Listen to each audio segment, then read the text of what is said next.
一度燃やしてみて、こういうような形に変わりました。この上にヒンジ1段分余計にあったんですね。それを切り取りました。ですから3枚とも同じ高さになっています。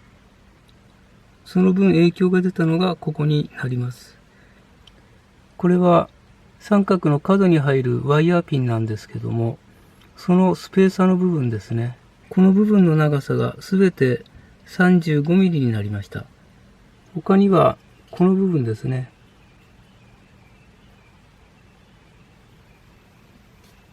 この部分ですね。この部分を削り取って空気の吸い込み口を増やしました。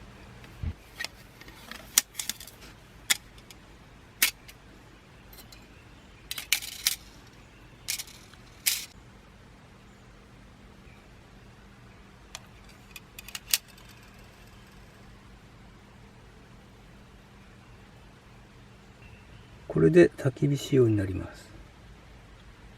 そしてこれがひっくり返ると、これでアルコールストーブの仕様になります。